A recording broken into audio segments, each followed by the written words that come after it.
alguma, né? O capítulo 7 de Apocalipse, ele é colocado, vamos dizer assim, como um parêntese entre acontecimentos, né? Nós notamos que o capítulo 6 fala a respeito dos 7 selos, e há um parêntese entre o sexto e o sétimo selo, né? Sabemos que o sexto selo, ele começa falando de acontecimentos cataclísmicos, né? Ali, terremoto de Lisboa, no dia 1º de novembro de 1755. Depois vem o escurecimento do Sol e da Lua, no dia 19 de maio de 1780, e a queda das estrelas, no dia 13 de novembro de 1833. E depois desses acontecimentos, diz que o céu se enrolaria como um pergaminho. Mas é interessante que o astalamento de 144.000, ele ocorre na abertura, ou seja, entre o sexto e o sétimo selo. O sétimo selo ele só vai ser apresentado no capítulo 8, a partir do verso 1, né? Que aí nós temos a introdução também das 7 trombetas. Lembrando que o Apocalipse ele não é cronológico, né? Então, quando João diz as palavras depois dessas coisas, ele não está dizendo depois dos acontecimentos do capítulo 6, ele está dizendo depois dos acontecimentos entre o sexto e o sétimo selo, que vem o selamento dos 144.000.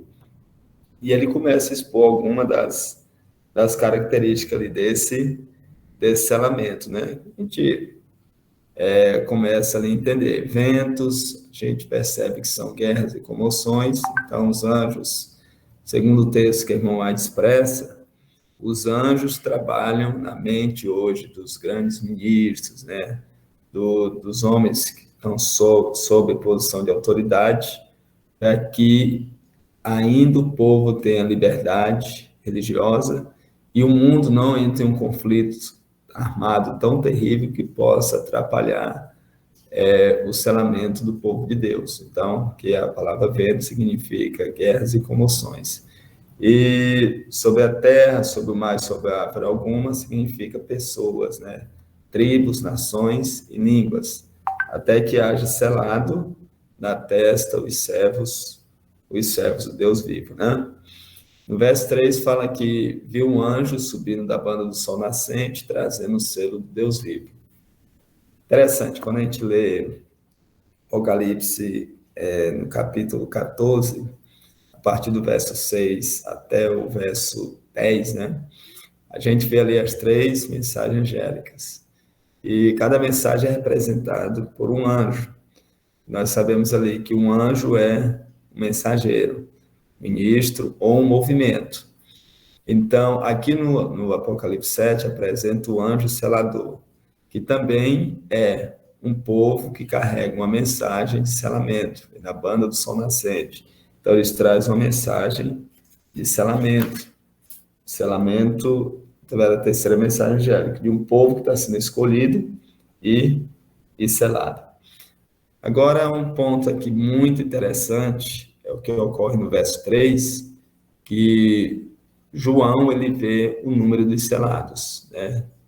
E ali, literalmente, ele diz que é 144.000 de todas as tribos da terra, né?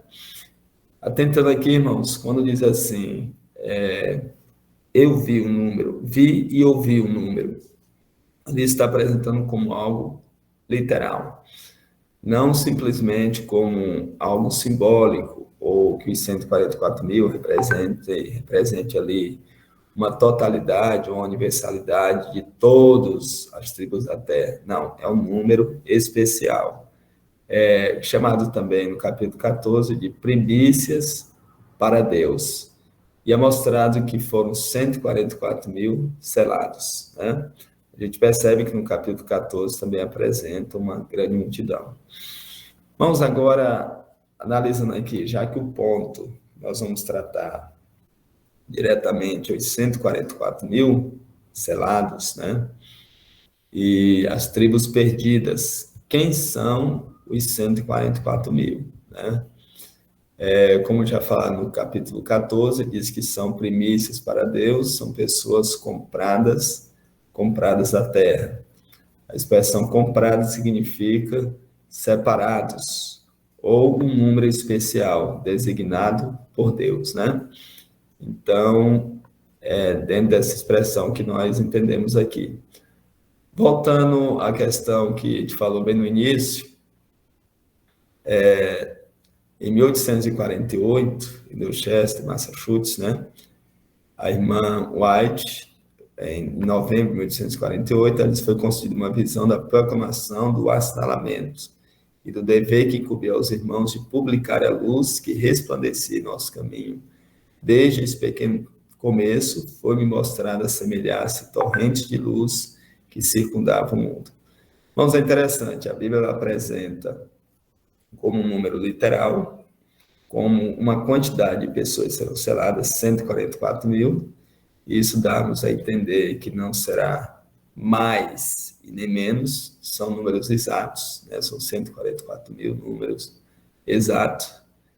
E a gente entende aqui que esta visão ela é expressa no 1848 e foi um dos pilares da fé adventista, ou seja, podemos dizer ali que foi o primeiro pilar da fé adventista, a primeira doutrina da fé adventista foi referente aos 144 mil, né? E diz que 144 mil selados, né? Ou seja, que teria o selo de Deus vivo em sua testa, né? 144 mil pessoas escolhidas por Deus. No livro Vida e Ensino, página 14, diz que os 144 mil estavam todos selados e perfeitamente unidos. Em sua testa estava escrito, Deus, Nova Jerusalém. E tinha uma estrela gloriosa que continha o novo nome de Jesus, né? E outro texto, também mesmo escrito, página 15, diz, logo ouvimos a voz de Deus, semelhante a muitas águas, qual nos anunciou o dia e a hora da vinda de Jesus. Os santos vivos em número, mais uma vez aqui, comprovando a literalidade do número. Primeiro escrito, página 15, diz, logo ouvimos a voz de Deus, semelhante a muitas águas, a qual nos anunciou o dia e a hora da vinda de Jesus. Os santos vivos em número, né? De 144 mil reconheceram e entenderam a voz, ao passo que os ímpios julgaram como um trovão. São textos já bastante conhecidos, né? E que nós já entendemos, né?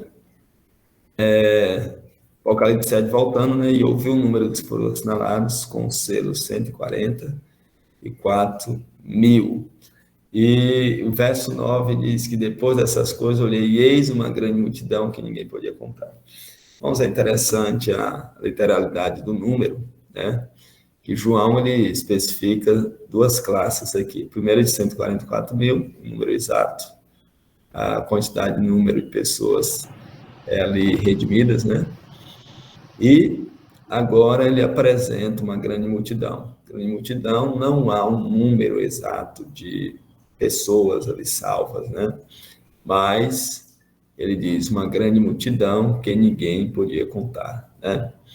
Então, fazendo aqui uma breve, podemos dizer assim, uma síntese, né? Ou recapitulando aqui sobre 144 mil, o astalamento inicia-se em 1844, né? Com passagem de Cristo do Santo, o Santíssimo, né? Ali começa o dia da expiação e automaticamente o selamento, né?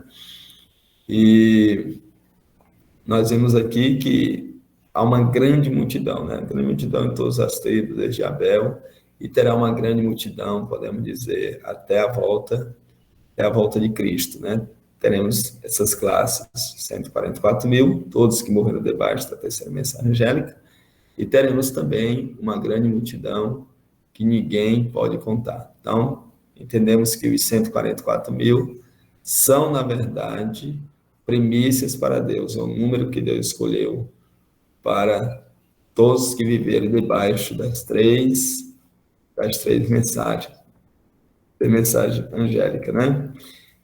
Primeiros Escritos, página 279, diz assim: vi anjos indo rapidamente de um lado para outro no céu.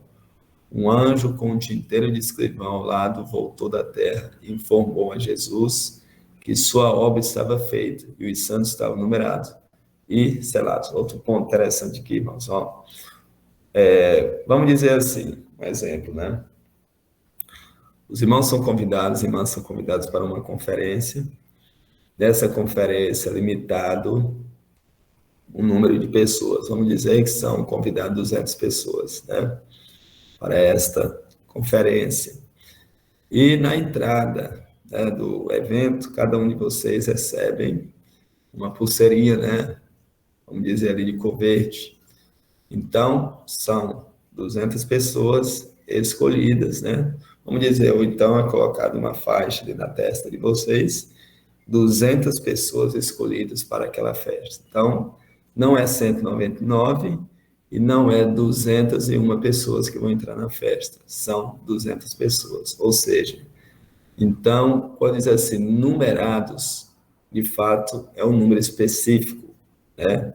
Pessoas escolhidas, né? Pessoas específicas ou um número específico para Deus, né? Vamos dizer que os 144 mil, só usar uma comparação, né, do exemplo da conferência, ok? Os 144 mil estavam todos selados e perfeitamente unidos.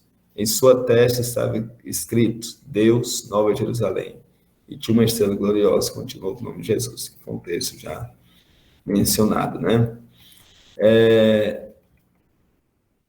Irmãos, nós percebemos aqui que, diante dos textos, né, apresentados, nós vimos aqui que os 144 mil, de fato, é literal, é um número definido e é o povo escolhido por Deus, né? O selamento do povo de Deus, página 191, diz assim, e Review and Herald, 74, né? 504, dia 10 de agosto de 1897. O número 144 mil deve significar um número definido, composto exatamente tantos indivíduos.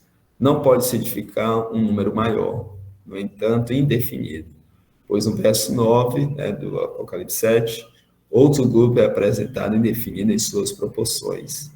Por isso é chamado de uma grande multidão que ninguém podia contar, né? Então, esse periódico, né, esse texto está na Review and Herald, e o comentário de Uri Smith, né, a revista adventista. Então, nós entendemos aqui que é um número definido, né, irmãos? Definido. Número literal.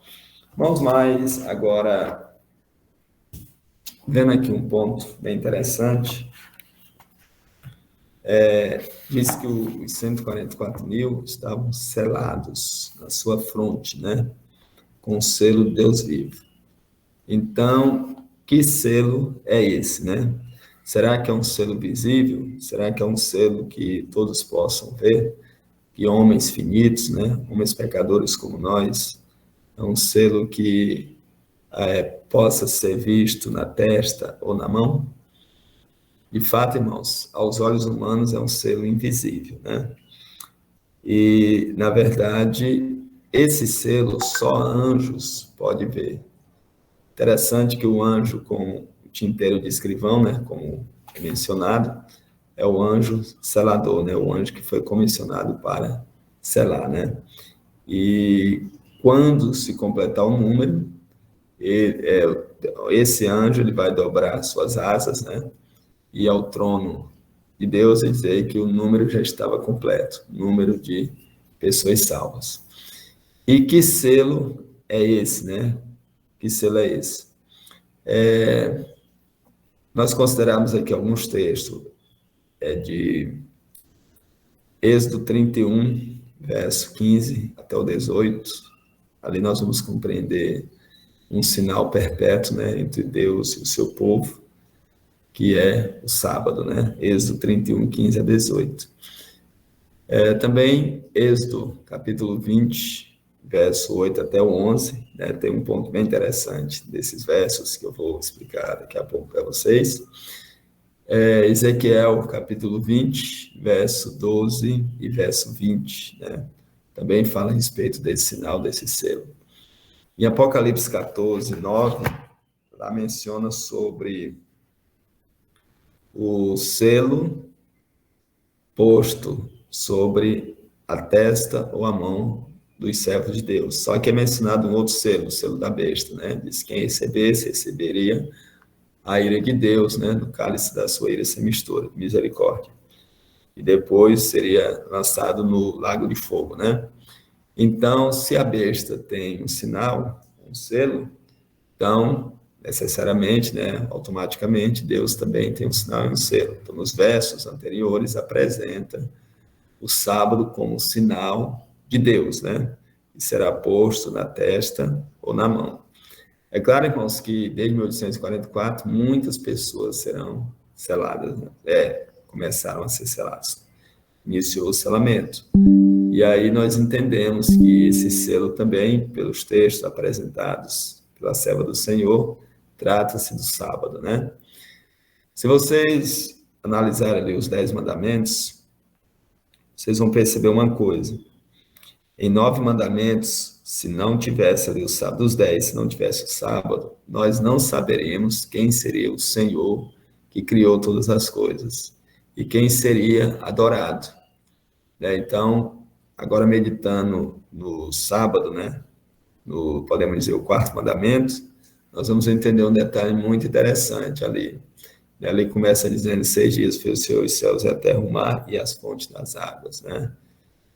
Então, está mostrando que Deus, ele tem autoridade, né, e o seu governo tem os seus limites, né, ou seja, o limite que invade o governo de Deus, né, o céu, a terra, o mar e as fontes das águas. E alguns textos falam os céus dos céus. Então, Deus tem a sua autoridade, né, seu poderio sobre todas as coisas criadas, nos céus, na terra e no mar, né? E esse selo de Deus vivo também identifica o seu nome, o Senhor, né, Criador dos céus e da terra, né? A sua autoridade como Criador, né? E também o seu domínio. O seu domínio, os céus, a terra e o mar e tudo que neles há. Então, se vocês analisarem o 4º mandamento, né, Êxodo 20, verso 8 a 11, lá mostra que Deus tem autoridade sobre os céus, a terra, o mar e a fonte das águas. E lá mostra o Senhor Criador, então leva o seu nome. Então, todos que recebem o selo Deus vivo na testa, recebem o seu nome. Inclusive, a irmã te aponta lá, que tem o nome lá, Nova Jerusalém, né? Tem o nome de Deus ali na testa, a sua testa na mão. E também sua autoridade como Criador, aquele que fez todas as coisas, sustenta todas as coisas. E o seu domínio, céus, terra e mar, e tudo que neles há. Esses textos estão em Deuteronômio, capítulo 24, verso 1 e 2, e Salmos 89, 11, Salmos 103, verso 19, Isaías 66, verso 1, o seu domínio. Então, irmãos, o sábado é o único mandamento que aponta Deus como Criador, como dominador e também como legislador, ou seja, a sua autoridade. É interessante, na primeira mensagem angélica, vocês vão perceber um detalhe bem interessante também. A primeira mensagem angélica, ela vai dizer assim: temer a Deus, dar glória, pois vinda é a hora do seu juízo, adorar aquele que fez os céus, a terra, o mar e as fontes das águas. Irmãos, a primeira mensagem angélica é uma mensagem também que apontava para o juízo, e a mensagem se trata de selamento. E as 3 mensagens angélicas, as mensagens que devem ser proclamadas nesses dias, né? Então, também compõe-se como uma mensagem de selamento. Adorai aquele que fez os céus, a terra, o mar e as fontes das águas. Está apresentando Deus como um criador, como dominador também, e o legislador. Então, o quarto mandamento é apontado como o sinal ou o selo de Deus vivo, porque leva seu nome, leva a sua autoridade e leva também o seu domínio sobre todas as coisas. Por isso que o sábado ele é o sinal de selamento, né? Primeiros Escritos, página 43, diz assim: vi que a presente prova do sábado não poderia vir até que a mediação de Jesus, o lugar santo, terminasse, e ele passasse para dentro do segundo véu. Portanto, os cristãos que dormiram antes que a porta fosse aberta no Santíssimo, quando terminou o clamor da meia-noite, no 7º mês de 1844, e que não haviam guardado o verdadeiro sábado, agora repousam em esperança, pois não tiveram a luz e o teste sobre o sábado que nós agora temos, uma vez que a porta foi aberta. Eu vi que Satanás estava tentando alguns do povo de Deus neste ponto, sendo que o grande número de bons cristãos adormeceu nos triunfos da fé e não guardaram o verdadeiro sábado. Eles estavam em dúvida quanto a ser isso um teste para nós agora, né? Então aqui está dizendo que os cristãos que morreram antes da segunda mensagem, ou seja, antes da mensagem de selamento, eles não fariam parte desse número, mas os que morrem logo depois, né, debaixo da terceira mensagem angélica, lembrando disso, fazem parte dos 144 mil, né? Vamos a Apocalipse 14, também fala a respeito das características. Lembrando, Apocalipse 7, acontecimentos, né? Os irmãos podem notar os acontecimentos ali que seria entre o sexto e o sétimo selo, né? Entre o sexto e o sétimo selo seria o selamento, né? Depois dessas coisas, ou seja, depois daqueles acontecimentos. Inclusive, Guilherme Miller, quando estava pregando, né? Em 1833, que é quando inicia a proclamação da primeira mensagem angélica pelo movimento millerita, ele aponta o acontecimento daquelas estrelas como um indício da volta de Cristo, sendo que eles estavam ali, de fato, irmãos, um pouco enganados quanto ao acontecimento, né? Queria ocorrer. A data estava certa, mas enganado quanto ao acontecimento. E ele proclama a volta de Cristo em 1833, no início dessa mensagem, né?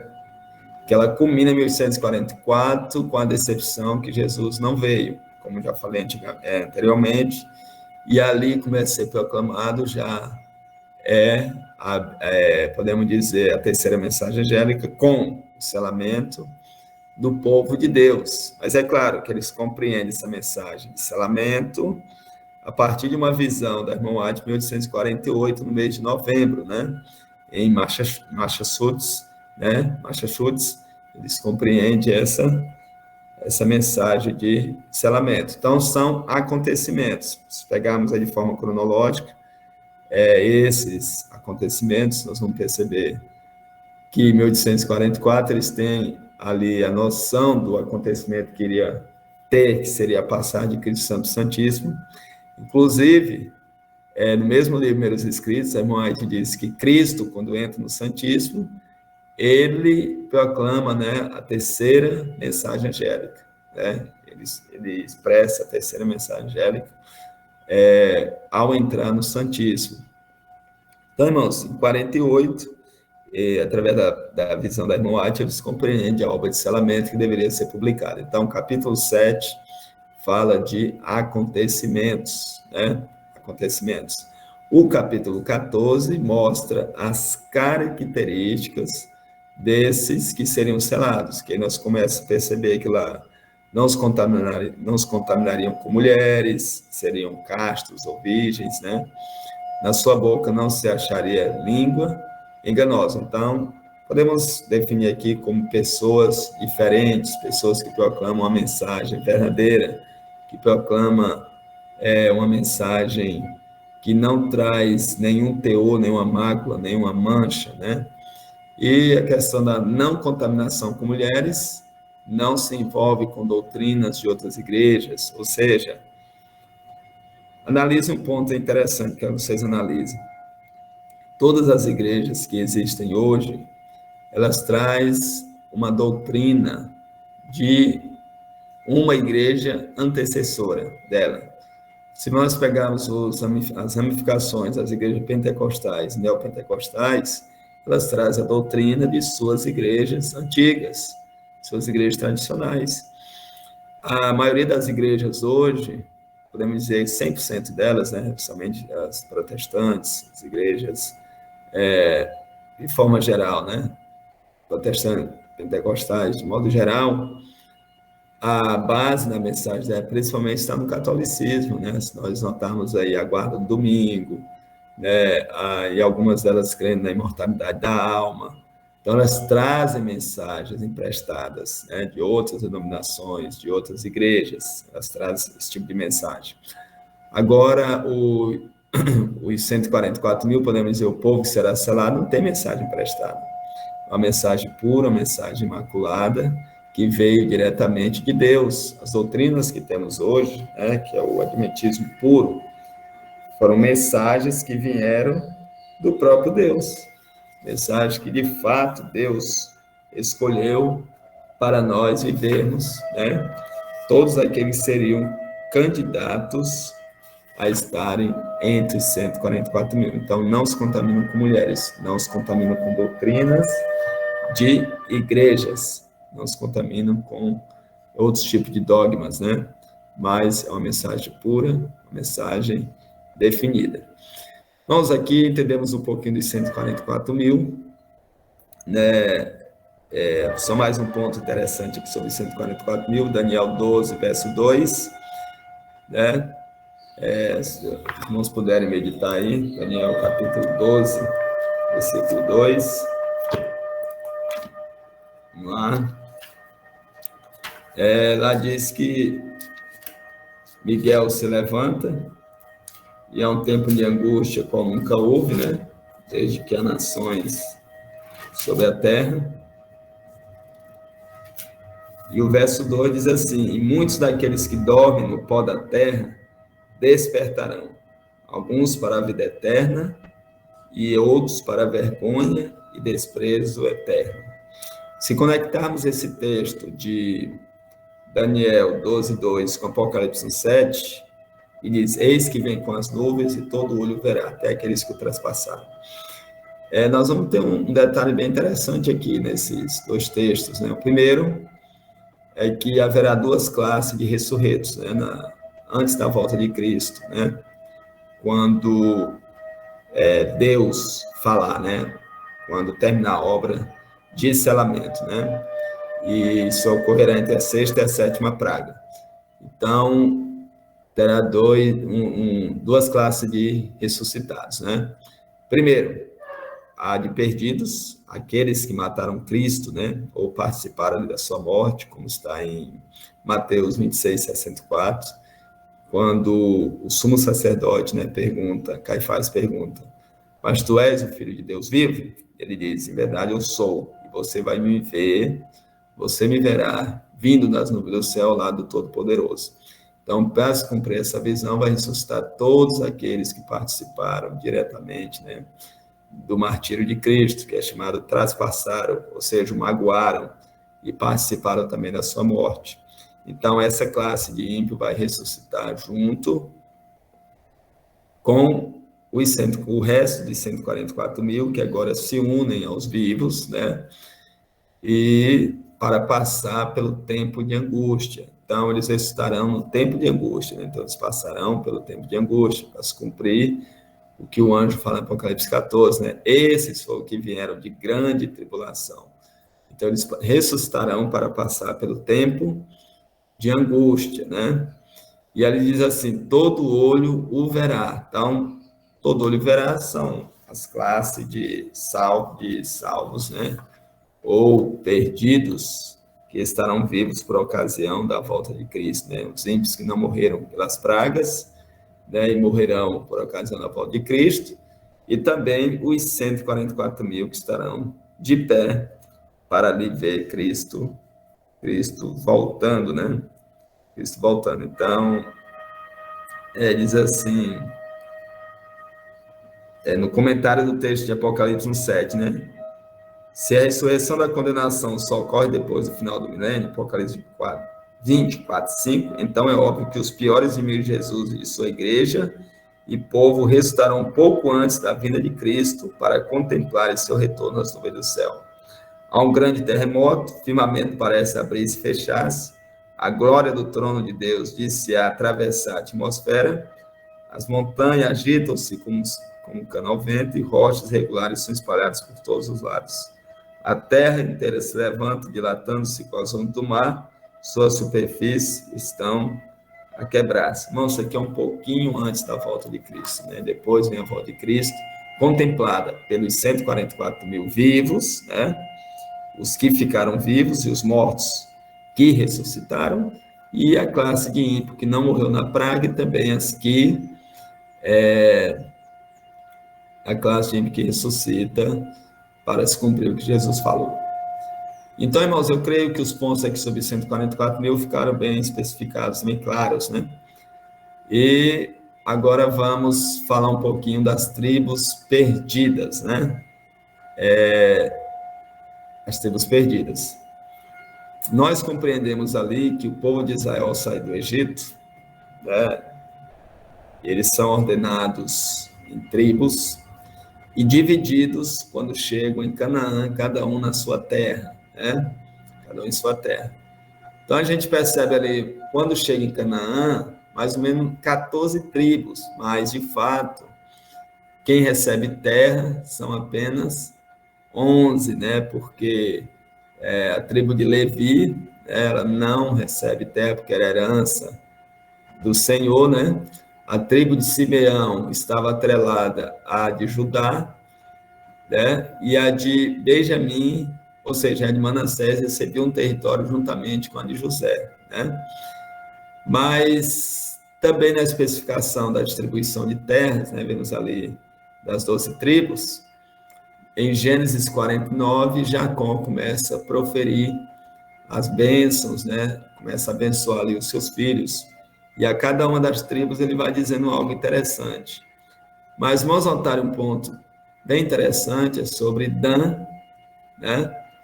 Sobre Dan, que diz que ele era uma serpente que mordia o calcanhar do cavalo e derrubava o cavalo e o cavaleiro, né? Cai ali os dois cairiam. Irmãos, no livro de Apocalipse, que falando sobre Apocalipse 7, fala que essas tribos que não são mencionadas, né? Inclusive, os irmãos lerem depois Oséias, né? Que fala que Oséias, capítulo 4, diz que Efraim estava entregue aos ídolos, deixai. Então, duas tribos em Apocalipse, no selamento, elas não entram, né? Que é a de Efraim, né? Que recebeu em Deuteronômio 33, receberia uma porção juntamente com a de José, né? Que também era considerado uma das maiores tribos, né? Uma das maiores tribos de Israel, né? Na verdade, uma das maiores, não a maior, né? E também Dan, né? Considerada uma das tribos mais valentes que existiam também. Então, essas duas tribos elas não aparecem em Apocalipse 7, porque Apocalipse 7, a partir do verso 4, se tratando das tribos, ali menciona não tribos literais, porque se nós notarmos no ano 722 a.C., Israel ele é banido da face da terra, levado em exílio, né, para a Síria e espalhado entre os povos da terra, 722 antes de Cristo. A tribo de Judá sofre o cativeiro, né? Podemos dizer no ano de 605 antes de Cristo, né? Ali pelo exército babilônico.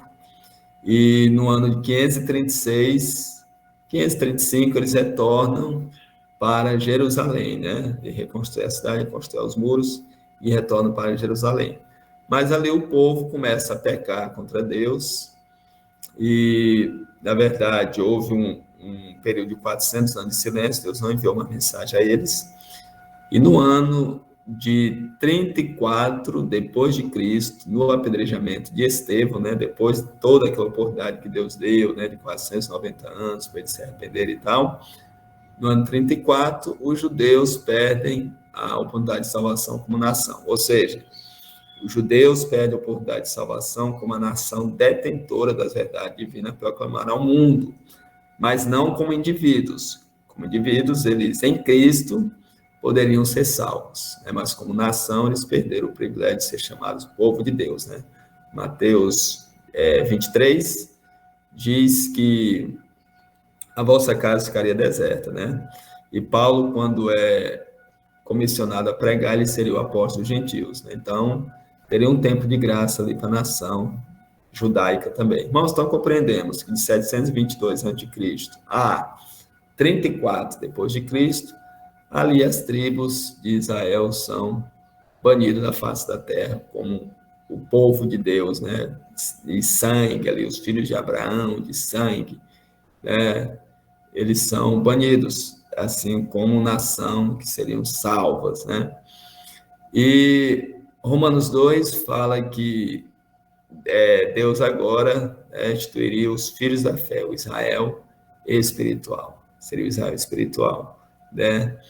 E é interessante também que Tiago, no capítulo 1, né, bem nos versos iniciais, verso 1, ele diz assim, saudações às tribos de Israel espalhadas, né, pelo mundo. Ali, Tiago também está tratando do Israel espiritual. E aí depois, em Apocalipse, né, a partir do verso 4, é mencionado as tribos. E a gente percebe, irmãos, que está ali a tribo de Levi, né, que recebia herança, mas agora está incluída aqui a tribo de Levi.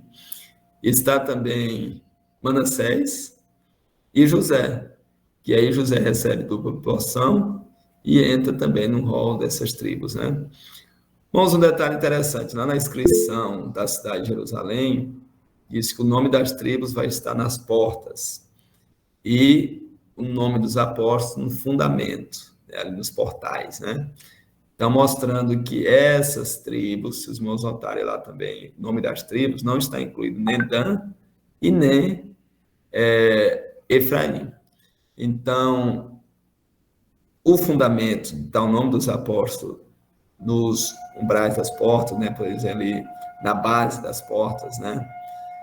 Dizendo que o selamento seria na dispensação já do Novo Testamento, ou seja, não teria mais selamento, ou seja, 144 mil, mesmo fosse das tribos, não poderiam ser contados na época das tribos de Israel, Israel sanguíneo, mas seria já em nosso tempo, ou seja, após a era apostólica, né? Após a era apostólica já seria nosso tempo. Então, nome, fundamento, os apóstolos nas portas, ou seja, nos batentes, podemos dizer, e das tribos nas portas, mostra que o selamento não seria na época do povo de Israel, de sangue, né, como nação, mas sim o Israel espiritual pós-era apostólica, né, muito tempo depois da era apostólica.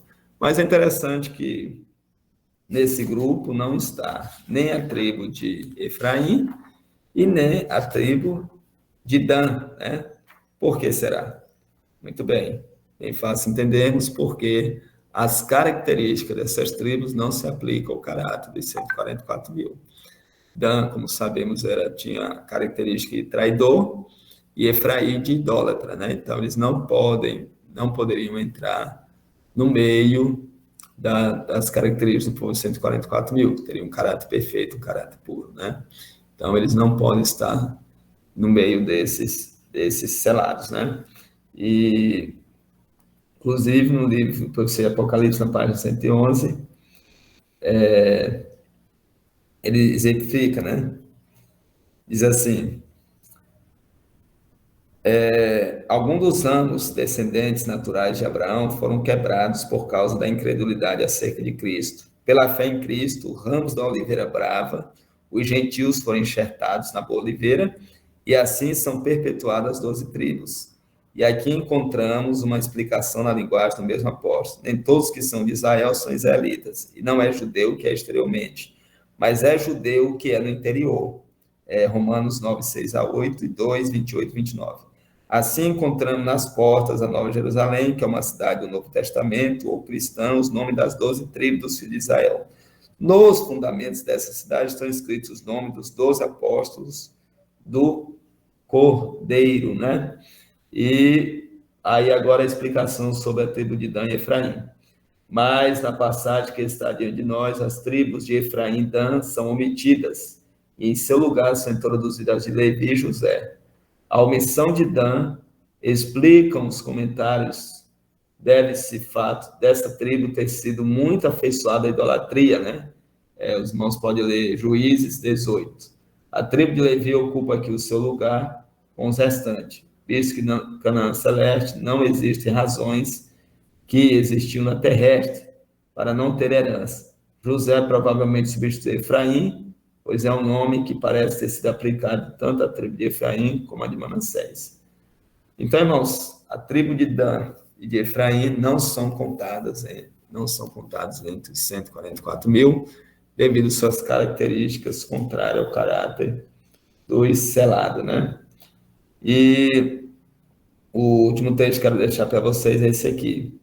12 mil são selados de cada uma das 12 tribos, mostrando que nem todos os que nos registros do céu tinham lugar entre estas tribos, quando começou a obra de selamento, suportaram a prova e foram vencedores no final, porque os nomes já inscritos no livro da vida serão riscados, caso não vençam. Então, irmãos, o que nós concluímos no final? Quem serão os que estarão em 144 mil, né? São os que venceram o mundo, a carne e o diabo, né? Então, os que foram vencedores. E outra característica, entenda, a tribo que não estão é porque não foram vencedores, né? Não puderam fazer parte. Irmãos, agradeço pela oportunidade, Deus abençoe a todos. Como diz a irmã White, que façamos de tudo para estarmos entre os 144 mil. Amém.